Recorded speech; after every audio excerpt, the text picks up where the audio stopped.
welcome back to Cliffieland. This is Week in Country number 63 on our second attempt of cooking the food of every country in the world, and tonight we're up to the nation of Georgia, not to be confused with the American state of Georgia. That's a different video for a different time. Georgia is a relatively small nation, kind of triangular shaped. It actually exists in both Asia and in Europe, although most of it is in Asia, even though politically it considers itself really more part of Europe. It's bordered on the north by Russia, it's on the Black Sea, and it is just to the north of Turkey, Armenia, and Azerbaijan. It has a long and complicated history. Part of it is still occupied by Russia. It was once a Soviet republic and has a vast, amazing cuisine. Interesting note about Georgia, seeing as once upon a time a particular Soviet leader was an ethnic Georgian, Georgian food and Georgian restaurants became, and probably still are, quite popular in Russia. Now tonight we're going to try to do the same dishes we did last time we did this, and those are a Georgian chicken, which will involve making a separate recipe for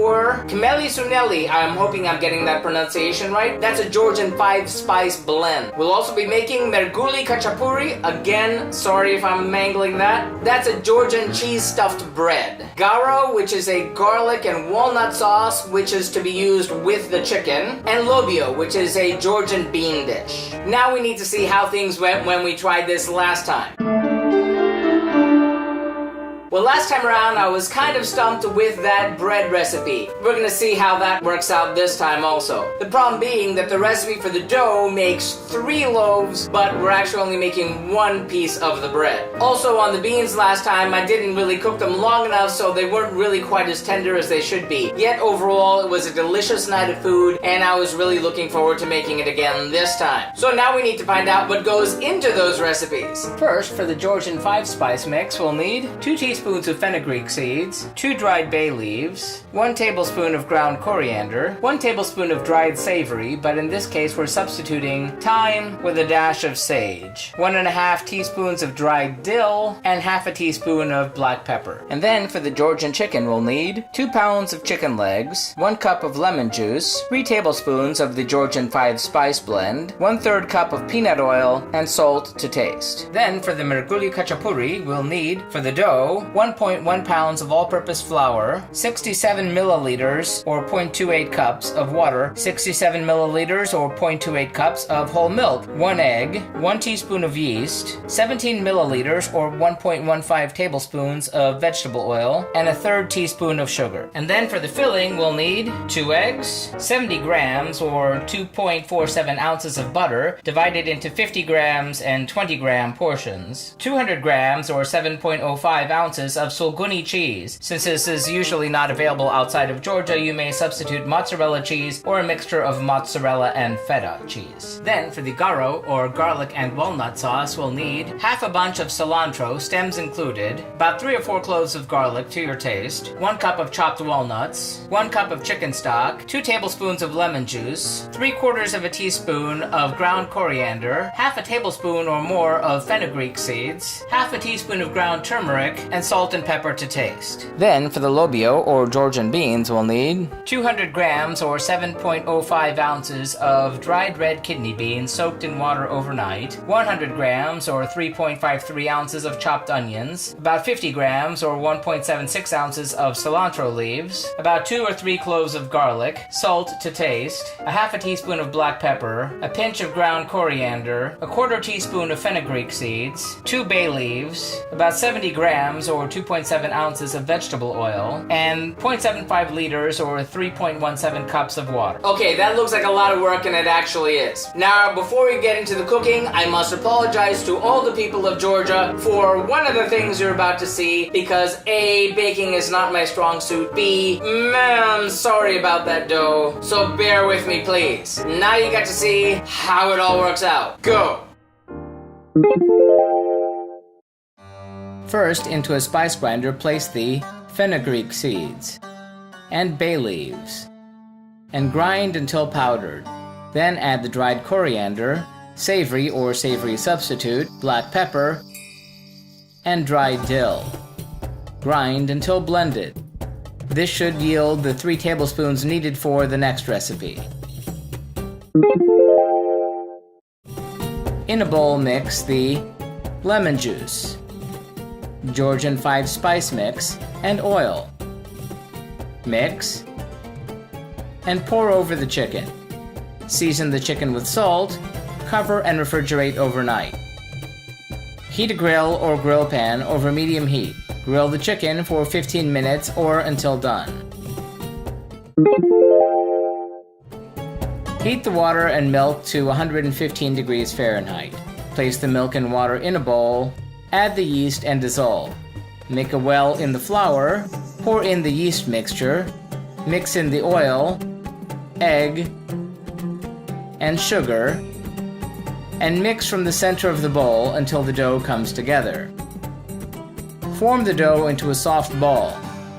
Lightly oil a bowl, place the dough in the bowl, cover with plastic wrap, place somewhere warm until it doubles, at least 1 hour. Meanwhile, make the cheese filling. Grate the cheese, separate into 2 portions, one 150-gram portion and one 50-gram portion. In a bowl, mix the 150 grams of cheese and 1 egg and 50 grams of butter. Mix thoroughly with a fork, separate 1 egg and beat the yolk lightly. When time is up, retrieve the dough, add 50 grams of flour to the dough, knead, and let it rest for 10 minutes. Press into a flat circle with a raised edge. Place the cheese mixture into the center well. Close up the edges to encase the filling. Press down into another circle with raised edges, and place the remaining cheese in the center well. Brush the outer rim with the egg yolk, and lightly flour a flat board or overturned baking tray. Place the dough on the board. Preheat an oven and pizza stone to 450 degrees Fahrenheit. Slide the dough onto the pizza stone and bake for 15 minutes. Remove the bread to a plate or cutting board. Brush the edges with melted butter. Drain the beans. Into a deep pot, place the beans, bay leaves, salt, and water. Cover and simmer until the beans are softened. Monitor and add water if needed. Then add the cilantro leaves to a mortar. Add the ground coriander, fenugreek seeds, garlic, black pepper, and salt. And using the pestle, grind it into a paste. When the beans are ready, heat the oil in a skillet over medium heat. Sauté the onions until softened. Drain the beans, reserving the liquid. Place the beans in a pot and remove the bay leaves. Mash the beans against the pot with the back of a spoon. Add the contents of the mortar. Add the onions and oil. And then add 200 milliliters of the reserved cooking water. Cook over medium heat for 2 to 3 minutes. Into a blender, place the cilantro, walnuts, garlic, lemon juice, and chicken stock. Blend until smooth. Add the fenugreek seeds, ground coriander, and ground turmeric. Blend. Season liberally with salt and pepper. Blend again and transfer to a small pot. Simmer for 15 minutes. Spoon the beans into ramekins. Spoon the sauce into bowls. Plate the chicken. Wipe plates and serve. Slice and serve the bread.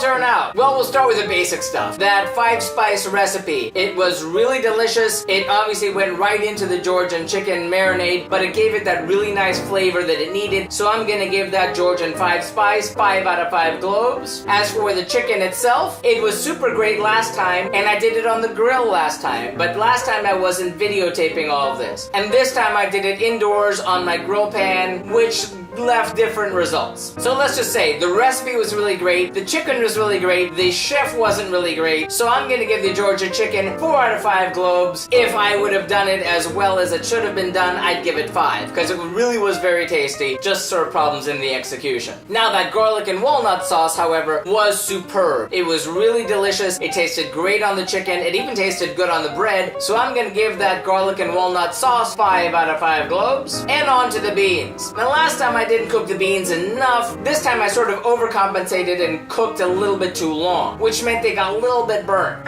But they had a wonderful, smoky, deep, rich flavor. It was just all really wonderful. I'm gonna give the Georgian beans 4 out of 5 globes. I bet if I would have done it just right, it could have been a 5. But the bread, I am so sorry, that did not look right. It's not what it's supposed to look like. I actually made it better last time, which is really weird. It tasted good. It was a little bit dense, but it was just really, really messy, and that was the primary problem. So I'm gonna give the Georgian bread 3 out of 5 globes. If I would have done it properly, it could have been a 4 or 5. That does it for Georgia. Remember, if you'd like to see our streams live when they happen every Tuesday night, be sure to follow us on Periscope or Facebook Live. Like and subscribe to be advised when these videos are posted every Wednesday night. If you have any thoughtful feelings or helpful suggestions about the food of Georgia, and boy do I need it, be sure to sound off in the comments. Remember, links to the original recipes can be found in the About section. If you like what you see, please share this on social media, and tune in next time when we hit the very last country for 2017 for the food of Germany. Sausage and cabbage for everyone. So that does it. Thanks for watching and happy eating!